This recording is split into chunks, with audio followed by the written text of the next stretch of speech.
I'm gonna go show y'all this. All right, so this is roughly quarter to half acre that Dylan and I cleared. So the killing tree is right there. There's, like I said, there's several oaks and walnuts skirting this edge, and it's like that all the way down the full length of this property boundary here. The open field over there, open field over there. But yeah, so this will be lit up this year. I'm nervous and excited about it. And we're probably going to lose a few of those oak trees, but they're kind of close together anyways. So they could use some more spaces. So if we lose a couple of them, it's not a major loss. You know, if you get 3 or 4 of them close together and you pick the best one out and you cut the other 3 down, that one will eventually produce the same amount of acorns that all 4 of them did. So there's going to be a lot of skeletons still in here. Some of the trees were pretty good size. But once we burn it, we'll probably cut them up, pile them up, burn them again, and just keep doing that until it's down to nothing, or we'll drag them up out of the way. So this will be kind of this will be the main part of the plot. I'm gonna open this trail up a little bit wider, and we're gonna plot down through there as well. So this is one big plot up here, killing tree there. I could possibly get stand in a couple of these oaks over here, but it'd be kind of exposed. We'll worry about that later. So, yeah, that's this area. What gives me hope for that other spot down there, where I was just talking about, you know, we just cleared it, and the other cedar thickets that we were looking at earlier, is this is the spot we opened this up a long time ago. But just look at the native stuff that's coming in.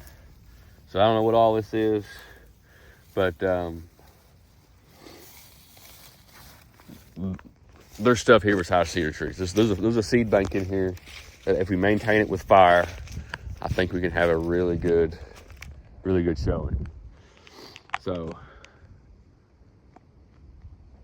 I didn't even know that big oak was back there until I started cutting these trees down. So it's gonna be a hot fire, but it's gonna be good, well worth it. We put bedding down there in that corner where they're already bedding, and we just build off of that, make it a little better. And then we have food in the bottoms, food up here, the pond right there for water.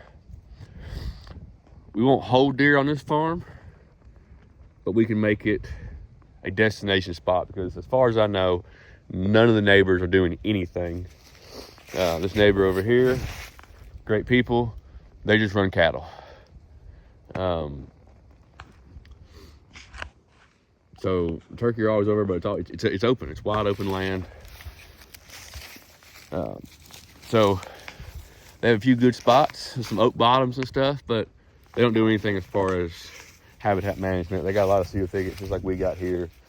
There's actually some fairly good oak trees. So you got a killing tree right there. So this is the trail I'm working on for moving around the property. I started clearing it last year. It's not done, but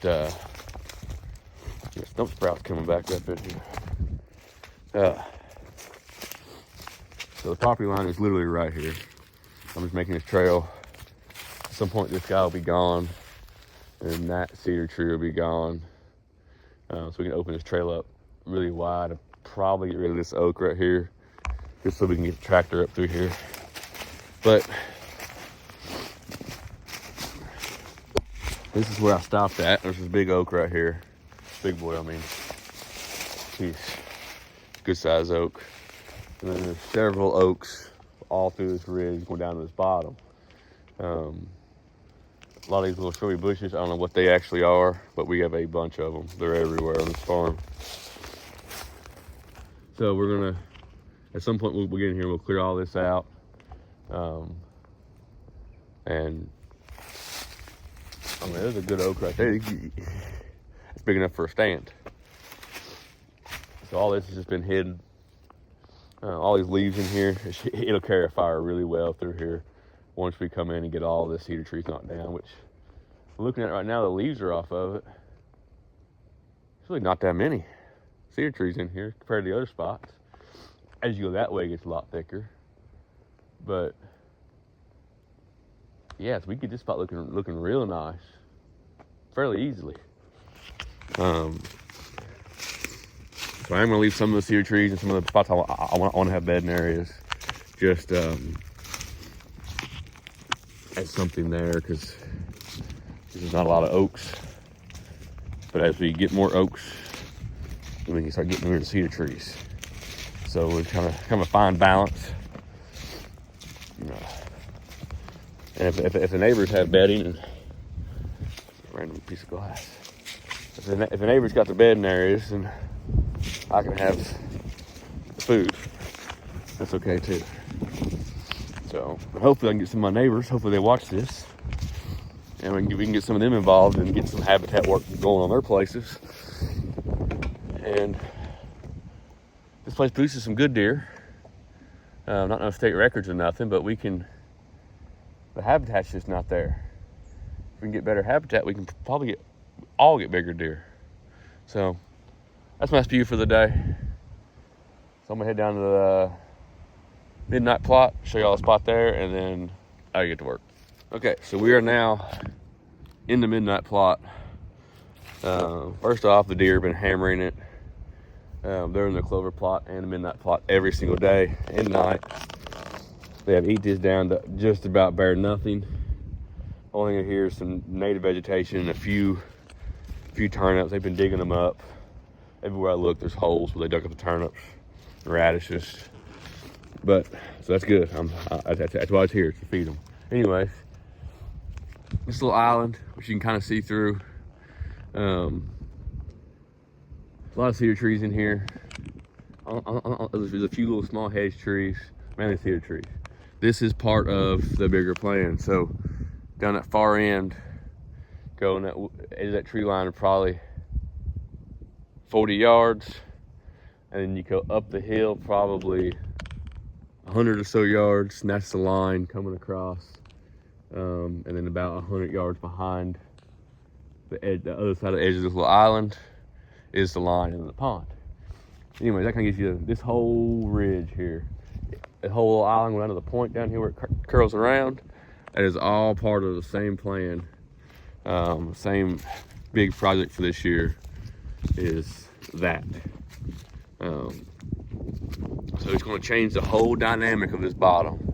So as you can see, the bottom's you see the blind over there, kind of open already. We're going to do it a little bit more. So there's a little section here of the island I did last year that I didn't get to.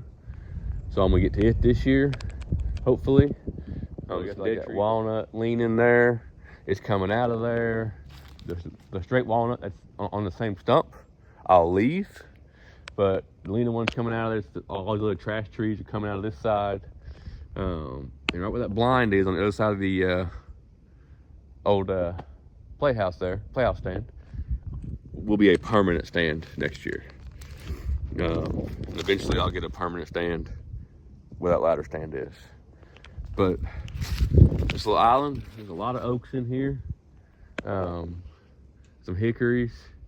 There's a couple oak trees that got some real crazy lean on them. They're gonna come out. So I'm only gonna, which I'll show y'all here. So like, my stand is right up in there, right there. So you see this tree that's leaning real hard? He's coming out. So I only want the best trees in here. You can't see it, but there's one oak that comes up and he curls all the way out here, almost over top of me now. He's coming out. There's a lot of little oak trees in here. Some of them we will lose to fire. So I'm not necessarily, so little. So I'm not necessarily super worried about thinning them out because they are really thick in there. The oaks on this one end are really thick. So the fire should thin them out for us. If not, in a couple years, we'll come in here and do some selective cutting and keep only the straight ones that will produce the most. So that's So this whole hillside at some point will be on fire, and I'm really excited about it. I'm really excited to get started.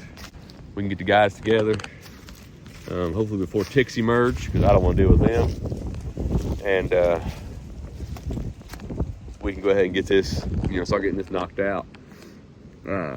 Also, if I get a chance, there's some trees that are overhanging the plot here. That one there, I can't tell what it is, but it's just going to go. If it's overhanging the plot, it's got to go. With some hedge trees in here, some other trash trees, just get rid of them. If they're not straight and narrow, not narrow, but if they're not straight and they're going all kind of crazy, they got to go. So, yeah, that's the goal. So we got a lot going on this year. It's one big project here, which I'm really excited about. Should be good. It's a kind of a big undertaking. Be our first year using prescribed fire. So a little nervous, a little excited, but I'm really excited to see the results. So if we can get them cut next month in January, I would honestly like to burn in March if possible, so it won't burn up all the skeletons, all the trunks and the big limbs, but we can get the ground cleared and get it, give the whole summer for the native stuff to grow, and wait a couple years and burn it again. And each time you burn it, it'll burn up more and more of those cedar trees. But the skeletons will also provide shelter and safety for rabbits, fawns, turkey poults, whatever. But this bottom will seem a lot bigger once we get that done. So I'm trying to imagine it now with no cedar trees, but I've known it for 20 years now with cedar trees. So I want to get them out of there, and going for like an oak savanna type look. We've got the oak trees, and you also got native forage, native grass, native forbs, stuff for, cover, food. I've said it 1,000 times, but cover and food. And the neighbors have this big oak ridge here, and because this creek line here is property line, a lot of the deer I see come from this oak ridge. There's some small growth cedar thing on the other side of it, and the deer seem to bed in there a lot. I used to turkey hunt over there, and there's some good habitat over there, but it could definitely be improved upon. So we're gonna improve it over here, and then at some point I'd like to get the neighbors over here to look at it, and if they agree with it, and I wouldn't mind helping them get some better habitat going over there. Neighbors over there get some better habitat going. I feel like we can all benefit from it. Get rid of some of these cedar thickets, get some fire through there, and really, really going. So neighbors, if you're watching, let's get together. Let's do some work. Let's have some fun. And we can all benefit from it. So I've got the chainsaw, I've got a drip torch. I've been to the burning classes. Like, I'm not an expert, but I feel confident that we can get a good fire going and change the landscape and benefit all wildlife. So if you're not working now towards next year's season, for everybody watching, you're wrong. You should have. This deer season's not even officially over, and I'm already planning on deer season next year and the year after and the year after. Like, this will have a big effect on everything. So that's the goal. As soon as deer season's over, it's going to start cutting. I will probably be over in this clover plot hopefully this weekend, trying to get me another doe. Well, give me a doe. I haven't got a doe this year yet. And put a little more meat in the freezer, and then we'll call it good. So y'all stay tuned. We got a lot going on. If this interests you, do some research. watch some YouTube videos. I've learned a lot from the Land and Legacy guys and Growing Deer TV on YouTube. So I've learned a lot from watching their videos, listening to their podcast. So like I said, I am not an expert, but I've learned enough to identify what is good and what's not good. So like cedar trees, especially old growth where they're really tall like this, all the greens on top, nothing on the bottom really, aren't good for anything. So we're just going to get rid of all the bad, keep the good, and light it on fire. And then that's it. Just let nature take over, do its own thing. So if y'all aren't out there, if y'all aren't getting chainsaw sharpened and getting ready for do some work on the land, then you're wrong. So I want to look over here next year and just see these oak trees. I don't want to see any of these cedar trees. So, like I said, if you're not working on getting your land, your property better, you're wrong. You're already behind the game. So I spent all deer season sitting in these blinds in these stands thinking, how can I make this better? And now I have a game plan, and we're going to get with it. We're going to work on place here. We're going to work on both of Dylan's places and hopefully improve those. And I'm excited, and I'm going to bring y'all along with us. So if you want to watch. If you don't want to watch anyways. So, all right, well, I'm going to get out of here. I get to work. Be back at some point to show you what I'm working on here.